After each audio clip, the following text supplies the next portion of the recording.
अस्सलाम वालेकुम। Sports action में खुशामदीद। मैं हूं शाज़ेब अहमद। तो पाकिस्तान क्रिकेट का हंगामा खेज सीजन शुरू होने के करीब है। सितंबर में न्यूजीलैंड, अक्टूबर में इंग्लैंड की टीम पाकिस्तान आएगी। 17 अक्टूबर से यूएई और ओमान में T20 वर्ल्ड कप का मेला सजेगा। पीसीबी नए चेयरमैन का इंतखाब भी 13 सितंबर को होगा। रमीज राजा ने नए चैलेंजेस के लिए कमर कस ली है। ट्वीट किया, अब बाउंसर्स का सामना करना पड़ेगा। इसी पर बात करने के लिए हमें ज्वाइन किया है टेस्ट क्रिकेटर यासिर अरफात ने। यासिर, बहुत शुक्रिया हमें ज्वाइन करने के लिए। यासिर, T20 वर्ल्ड कप से पहले पाकिस्तान को 7 T20 मैचेस खेलने हैं।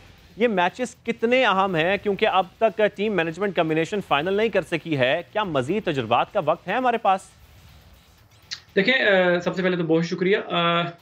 T20 की जो प्रेपरेशन की अगर आप बात करें, थोड़ा सा पीछे चले जाए, इंग्लैंड में ये लोग आए, यहाँ पे भी थोड़ी ऑन एंड ऑफ बारिशें भी हुई, मगर सीरीज नहीं जीत सके।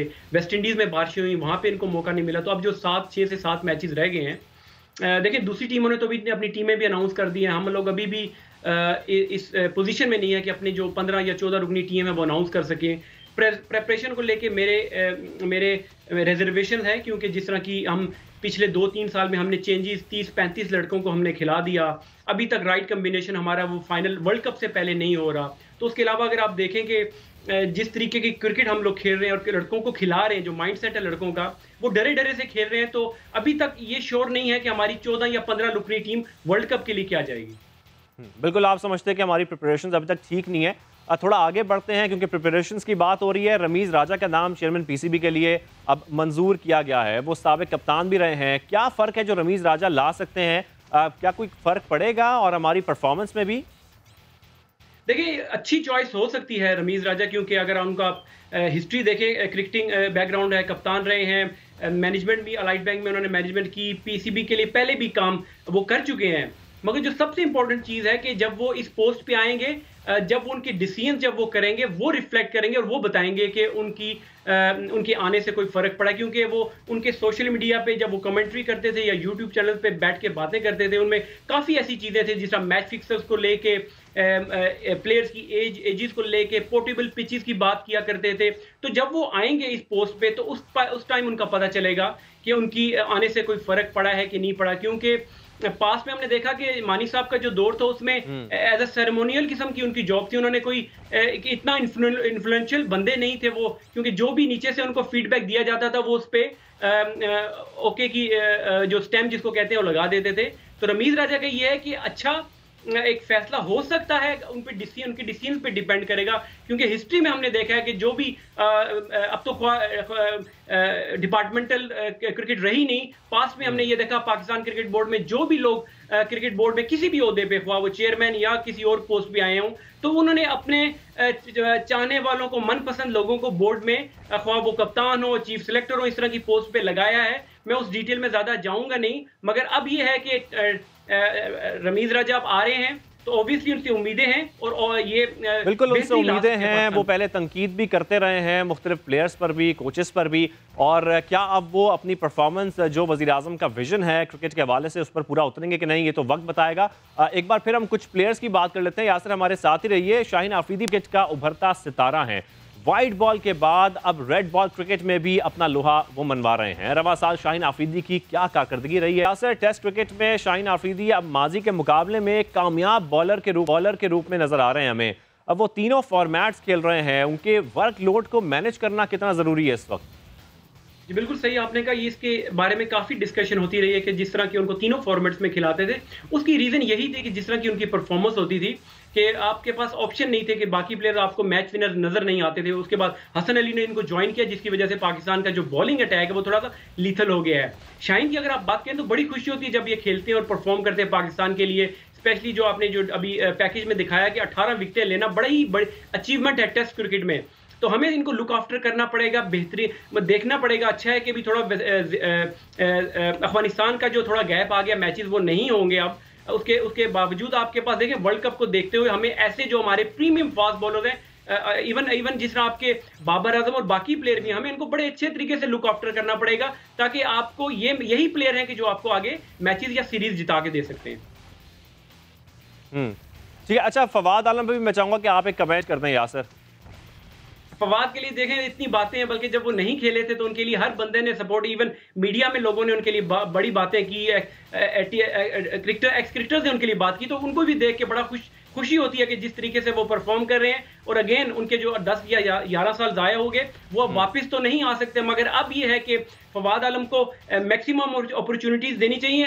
फॉर्म अप एंड डाउन होती रहती है, मगर इस प्लेयर में ये क्वालिटी है कि आपको, अगर आप वेस्ट इंडीज का मैच या सीरीज देखें, आपको एक तो मैच हारते हुए उन्होंने हारने से बचाया, उसके बाद फिर ऐसी पोजीशन में लेके आया कि पाकिस्तान वो मैच जीता और सीरीज बराबर की। तो ये बड़ी अच्छी चीज है, पाकिस्तान के पास ऐसे प्लेयर्स मौजूद हैं जो पाकिस्तान को बिल्कुल बिल्कुल फवाद आलम मैन ऑफ क्राइसिस बन चुके हैं। जब भी हम क्राइसिस में होते हैं तो हमें बचाते हैं। यासिर हमारे साथ ही रहिए, कुछ इस पर भी बात। टेस्ट में इंडिया को शर्मनाक शिकस्त हुई। इंग्लैंड ने तीसरा टेस्ट 1 इनिंग्स और 76 रन से जीत लिया। 5 मैचेस की सीरीज 1-1 से बराबर हो गई। भारतीय कप्तान विराट कोहली की तकनीक पर सवालात उठ रहे हैं। विराट कोहली का 5 बार एक ही तरीके से आउट होना बड़ी अजीब बात है, आप कैसे देख रहे हैं इसको?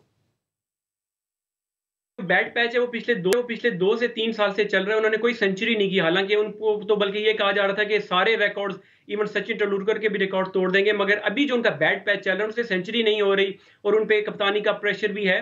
तो ये चीज अगर देखें, टेक्निकली अगर देखें तो फवाद आलम की टेक्निक देखें कितनी वो कॉपी बुक टेक्निक नहीं है, मगर वो आउटपुट देते हैं, वो परफॉर्मेंस देते हैं। तो मेरा नहीं ख्याल कि टेक्निक का इतना प्रॉब्लम है। मेरे ख्याल से उनको मेंटली जो उन पे प्रेशर है, वो जो सेंचुरी नहीं कर रहे, और स्पेशली उनकी मीडिया में और उनके जो जिस तरह की क्रिकेट आजकल हो रही है, बैक टू बैक मैचेस चल रहे हैं, तो इतना मुश्किल होता है कि आपको परफॉर्मेंस हर मैच में नहीं होती। बिल्कुल आपने सही कहा कि उनकी जो फॉर्म है वो है नहीं। तो यासिर अरफात से हमारी गुफ्तगू हो रही थी। यासिर, आपका बहुत शुक्रिया, आपने हमारे लिए वक्त निकाला। आगे बढ़ते हैं और आपको बताएं कि पाकिस्तान के बेहतरीन कश्तीरान तैयार करने का मिशन जदीद लेकिन महदूद सहूलियात से आरास्ता लाहौर किनाल बोट क्लब में खिलाड़ी ट्रेनिंग के साथ साथ अपने शौक को भी परवान चढ़ा रहे हैं।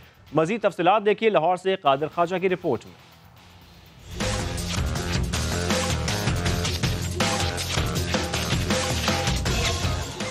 शहर के बीचों बीच दरख्तों की ठंडी छाव में बहती नहर पर कायम ये है लाहौर कनाल बोट क्लब। यहाँ तैयार होते हैं पाकिस्तान के बेहतरीन कश्तीरान।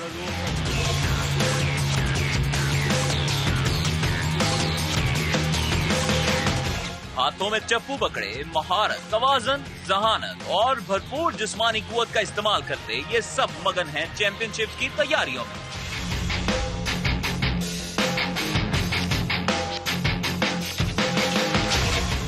ये खिलाड़ी अपनी मदद आपके तहत साजो सामान अमेरिका से इंपोर्ट करते हैं और रोजाना प्रैक्टिस करते हैं।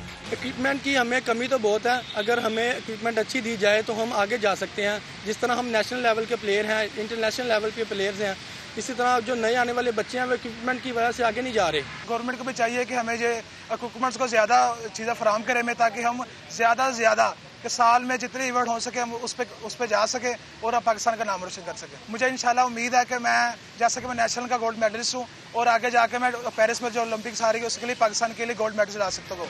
रोइंग सस्ता शौक नहीं है। कश्ती की कीमत 25 लाख से शुरू होती है, जबकि इसको चलाने वाले चप्पू का जोड़ा 2.5 लाख रुपए का होता है। पाकिस्तानी कश्तीरान एशियाई लेवल पर कामयाबियां समेटते रहे हैं। मुंतजमीन का कहना है अगर इस खेल के लिए फंड्स का मुनासिब इजरा किया जाए तो ओलंपिक्स मेडल भी जीत सकते हैं। नेशनल और इंटरनेशनल तमाम प्लेयर्स दिए हैं और डिपार्टमेंट्स को भी दिए हैं, और हमारी कोशिश होगी अगर हमें फेडरेशन और हुकूमत पाकिस्तान अगर हमें ताउन करें हमारे साथ और हमें हमारे आके बच्चों की परफॉर्मेंस देखे जो कि इंटरनेशनल लेवल पे कम्पीट करते हैं, तो हम जैसे ओलंपिक्स हुई है उसमें भी हम अच्छे मेडल ले सकते हैं। और एशियन में हम कई दफ़ा गोल्ड मेडल हुए, हमारे जूनियर बच्चे वर्ल्ड रोइंग चैंपियनशिप में गोल्ड मेडल लेके आए। लाहौर कनाल बोट क्लब में न सिर्फ वाटर रोइंग बल्कि मशीन रोइंग की भी तरबियत दी जाती है।